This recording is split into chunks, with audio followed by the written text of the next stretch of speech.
Alors aussi, là, pour ce mois de mai, juin, voici les livres que j'ai entrepris, parce que je fonctionne beaucoup, beaucoup, beaucoup avec, avec la spiritualité. Donc, voici le premier, et puis mes guides aussi. Donc, c'est pour ça, je me dis, mais mince, la guérison, pourquoi je ne suis pas guérie?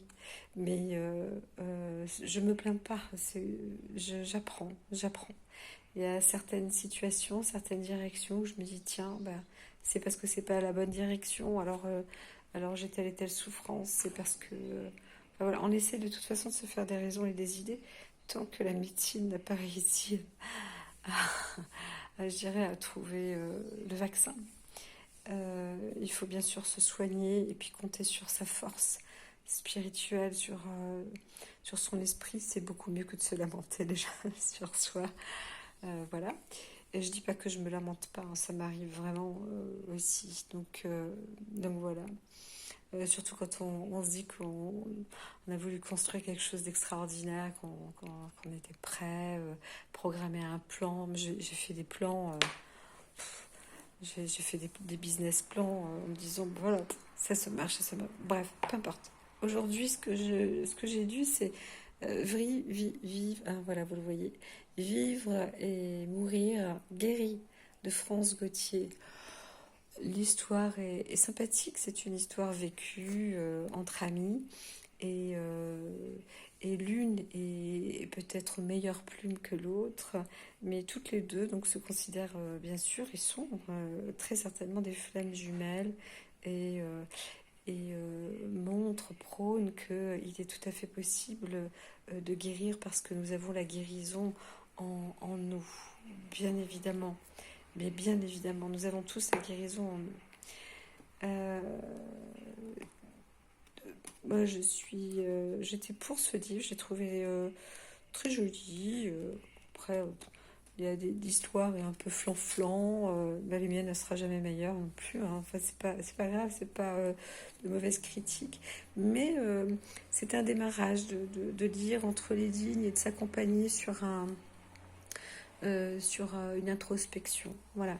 Je fais beaucoup de méditation, d'introspection, etc. Mais c'est une autre histoire. En ce moment, c'est ce que j'utilise. Voilà, mes guides m'ont dit, tiens, tu rentres dans cet endroit. Je rentre dans un magasin lambda et c'était pas une librairie. Et deux livres étaient sous mon nez. On me dit, regarde à ta gauche et prends-les. J'ai bon, vivre et mourir guéri, pourquoi pas, c'est joli. J'ai aimé, euh, j'ai aimé la couverture de ces deux chevaux. Je suis sagittaire, ça fait un peu signe de la licorne, ce côté sang qui fait force, etc. Et c'est justement, en fait, ce livre t'apprend à ne pas lutter, à accueillir les choses comme elles sont et, euh, et à aimer ta maladie. Voilà. Et surtout à donner foi et croyance en ton corps, en aimant ton corps, en disant qu'il est intelligent. Ça n'empêche pas que les émotions, il y a tout il y a tout un speech en ce moment sur les émotions. Donc ceux qui étudient l'émotion et qui pratiquent et qui voudraient mettre en médiation ou en avancer les émotions, des fois, je me dis, ils se plantent complètement. Une émotion, il ne faut pas la dénier, hein. C'est pas un déni, c'est de faire face à ses émotions. Et justement, ce livre, le second, est très bien expliqué aussi, parce que je le trouve, moi, comme ça, très bien expliqué, parce que il explique que, en fait, nous sommes tous des personnes vulnérables. Et la vulnérabilité, ça fait partie de ces émotions, savoir exprimer ses émotions et connaître ses points faibles euh, permet justement de devenir fort et d'être de plus en plus fort. Alors moi je fais aussi appel à des esprits, on peut appeler ça comme on veut, à des entités. Pour moi les entités c'est très bien parce qu'elles peuvent être de différentes sphères et je suis une entité, mon chat est une entité, tout est entité. Par contre, je ressens, je vois, j'ai mes guides, des anges, on appelle ça comme on veut.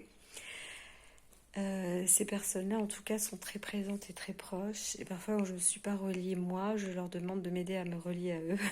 Et comme ça, le problème, il n'y en a pas, ça se résout. Donc les choses doivent se faire en douceur, bien évidemment. Justement, avec ce second livre, donc alors en plus, hein, on me guide, hein, on me dit, tu lis celui-là, après viendra celui-ci, ensuite c'est l'autre. Donc moi, je laisse vraiment faire. Je suis dans l'accueil et l'accompagnement. J'ai une bibliographie où je pourrais reprendre tous mes bouquins. Et au bout du compte, on a fait acheter une vingtaine. J'ai absolument pas un sou. Donc je ne sais pas comment je fais. J'accepte la magie de la vie. Voilà. Euh, je voulais dire autre chose, mais le deuxième livre, donc pour rester dans le sujet, ouais, je vois que c'est à l'envers, hein. C'est mon dialogue avec la source de Jessie Bira. Elle indique: découvrez une conversation extraordinaire entre une femme et la face féminine de Dieu. Alors, c'est un livre qui pourrait être aussi écrit pour un homme, parce qu'en fait, ce livre te mène à la source, à la profondeur. Et justement, il t'indique que plus tu arrives à être authentique, à comprendre, à accepter la vulnérabilité, à être en introspection, même s'il y a du puzzle, il y a des personnes qui peuvent se dire, voilà, moi j'ai eu plusieurs vies, ce qu'on appelle du karma. Je suis dans mon dharma à l'heure actuelle, peu importe, ou même pas arrivé à ce stade. Mais ce livre te dit, vis le moment présent, ici et maintenant, accueille. Donc ensuite, en évolution, on pourrait dire qu'il y a le ici et maintenant, mais l'au-delà, ici et là, tout simplement.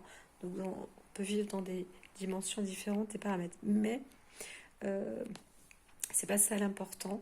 L'important, c'est d'être une unité, de comprendre que soi-même, euh, nous sommes une unité. Voilà.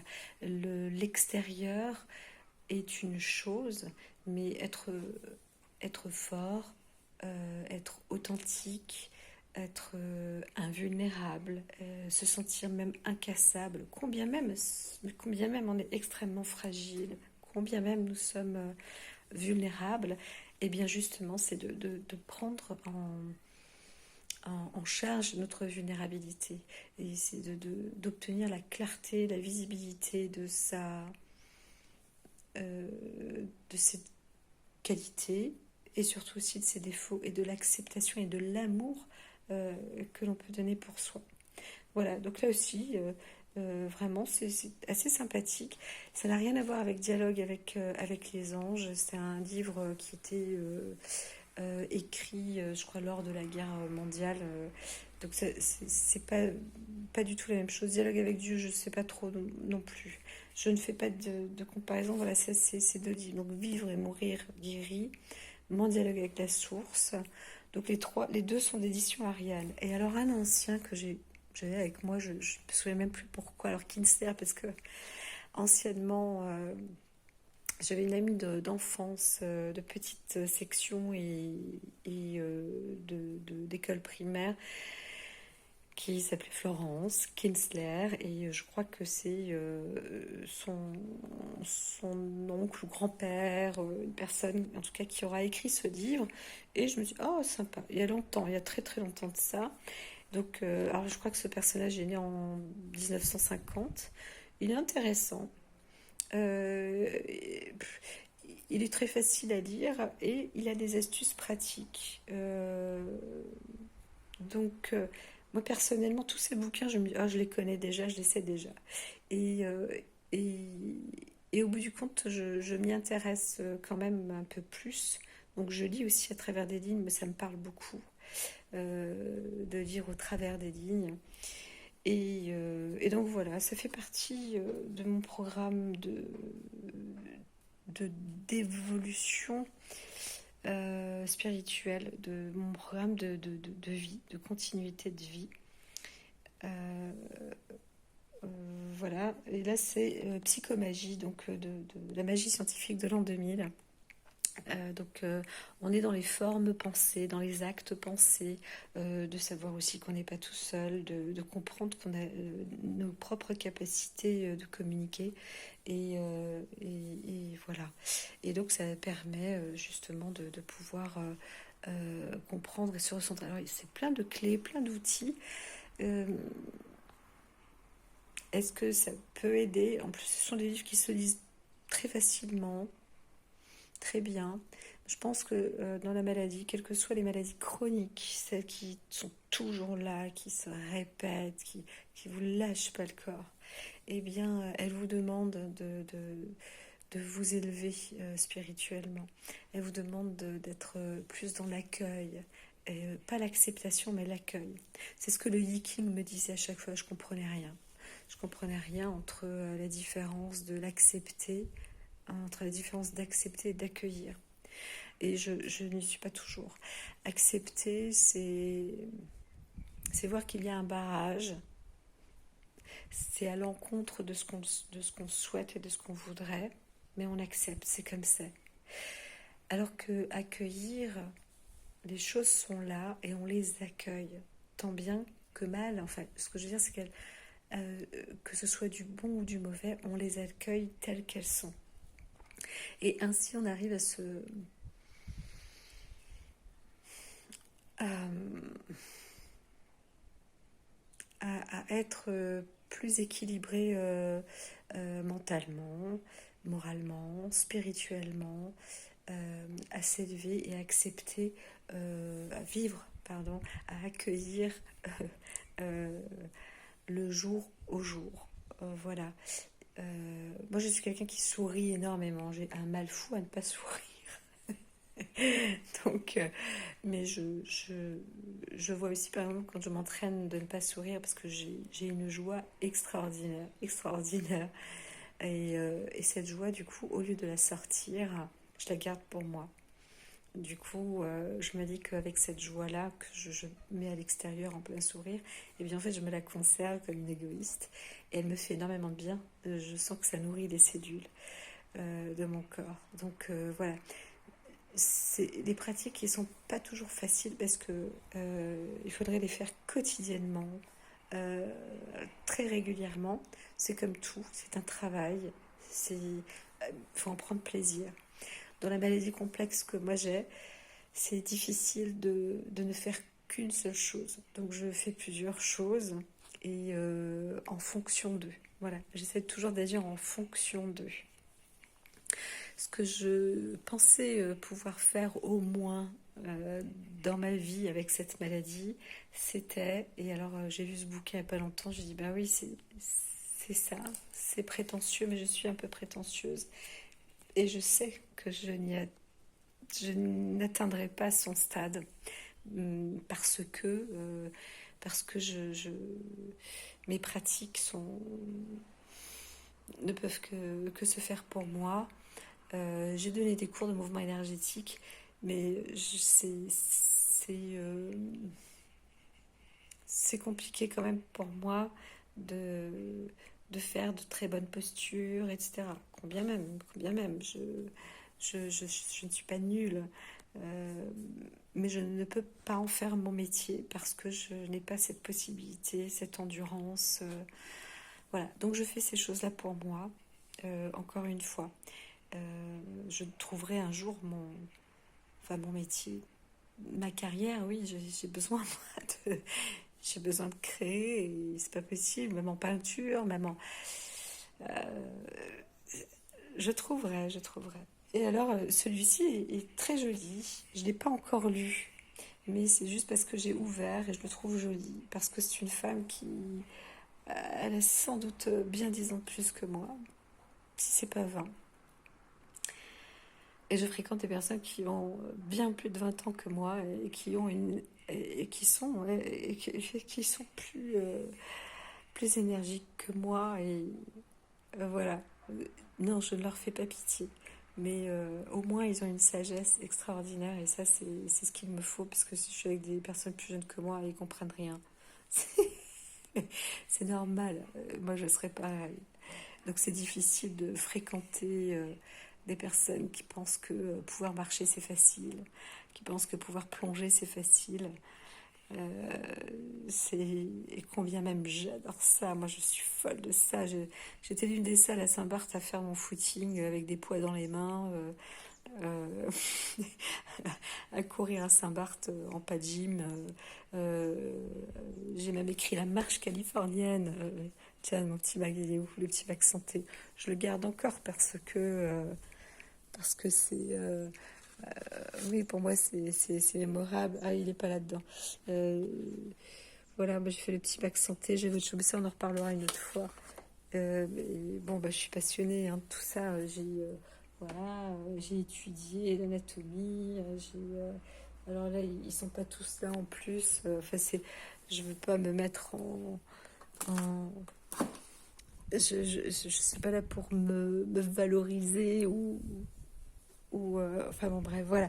Et donc en fait j'ai fait 8 ans de yoga avec Diana Bourrel qui était extraordinaire et c'était mon maître, c'était un maître de yoga. Elle fait toujours du yoga hein, donc elle est à Saint-Barthélemy toujours.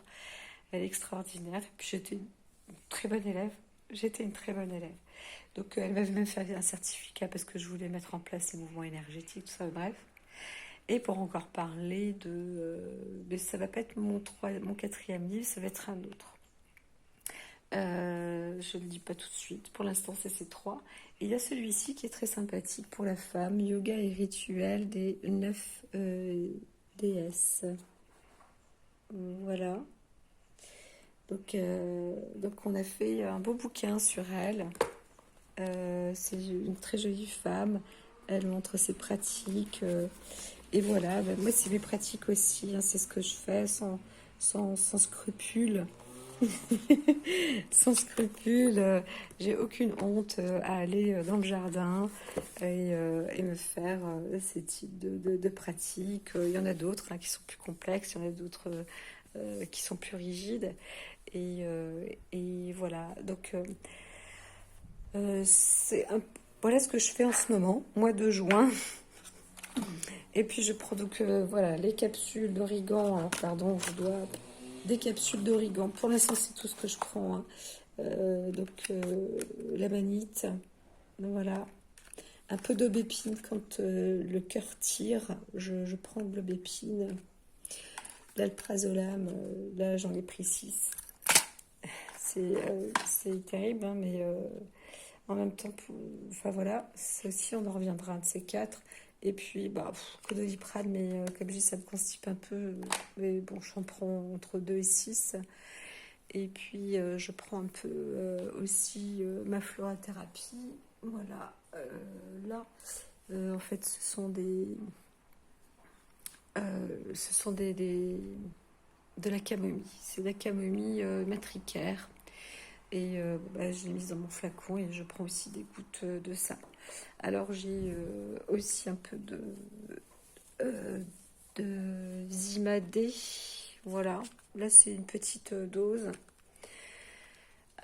Parfois, ponctuellement, je prends de l'immortel aussi. Je suis beaucoup en gémeaux. C'est pas parce qu'il y a de l'alcool dedans, c'est parce que la gémothérapie fonctionne assez bien avec moi. Les huiles essentielles pour le corps, oui, mais pas pour Péros. Ça ne me va pas du tout. Et j'ai pratiqué beaucoup. Alors, de temps en temps, l'état grippal, juste, enfin, quand il y a un rhume ou un truc comme ça, je mets en tisane, mais moi, je me limite avec effectivement du pain, je me limite avec l'eucalyptus, mais tout le reste, c'est moyen. Même le basilic, tout ça, je l'utilise pas dans mes sauces. Non, non, je prends pas. Je basilic que je vais l'utiliser sur la sphère haute. Moi, moi, personnellement, les huiles essentielles, je les utilise. On a trois sphères. Donc c'est au niveau ORL ou psycho, la tête. Ensuite, on est sur le broncho et puis et le torse, etc. Et puis les jambes, les articulations. Bon, bref, mais ça, c'est aussi une autre histoire. Je me ferai bien masser régulièrement, ça c'est évident, rien que pour la conduction nerveuse. Voilà. Mais bon, bah, j'ai arrêté aussi ma kiné où je prends 2 fois par semaine une kiné. C'était un bon kiné, mais il me faisait que du drainage sur le dos, la colonne vertébrale, alors que j'en ai besoin aussi dans les jambes et les pieds. Peu importe. Et puis du pain. Le pain, je trouve qu'il consolide beaucoup le squelette, il aide, quel que soit l'âge. Et, euh, et une partie broncho. Mais c'est surtout pour l'ostéo. L'immortel, c'est contre la douleur et ça. Et sur les veines, ça renforce aussi les veines. Le chêne, je ne l'utilise pas en ce moment, mais le chêne, c'est pour fortifier le corps. Alors, c'est assez masculin. Et moi, je sais que j'en ai besoin, mais j'en ai besoin en même temps que je fais mes rituels. Si je vais, par exemple, en ce moment, je demande Hermès Trismégiste, donc on l'appelle Thor aussi, ou Thoth, le dieu. Donc je l'appelle, je lui demande de m'apporter des forces, etc. Il n'y a rien de tel que d'essayer de s'envoyer dans sa propre conscience, quelle que soit la dimension de son esprit. Le cerveau est immense et on utilise peu de secteurs dans notre cérébralité.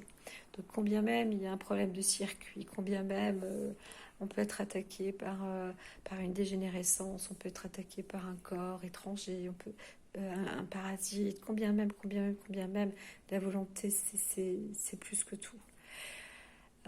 En Afrique, j'ai failli mourir et c'est là où j'ai vu que la volonté était énorme et j'attendais, mais j'étais vraiment à 2 doigts de craquer, mais c'était pour mon fils, pour l'amour euh, de vivre que j'ai survécu. Enfin voilà, bon bref. Et puis alors là, alors moi j'ai des plaques de feu, mais ça me fait vraiment une plaque, hein. Alors le médecin à chaque fois me disait: oh monsieur, le soleil était comme l'hiver, machin. Je pense que c'est une forme de pso, parce que j'avais aussi le masque du loup. Donc c'est les lupus qui font ça. Mais comme dit, je n'ai dans les examens, je n'ai aucune maladie auto-immune. Et par contre, le corps fait des réactions de maladies auto-immunes. Là, effectivement, je vois, ça c'était cette tâche-là, elle me faisait vraiment 2 millimètres, et puis là on est à 2 centimètres par exemple. J'ai un truc dans le dos aussi, c'est un psor. Enfin bon, bref. Euh, je crois que j'ai assez parlé, c'était pour parler des livres à l'heure actuelle, et puis un peu ce que je consomme pour l'instant en traitement, je dirais en pause. Donc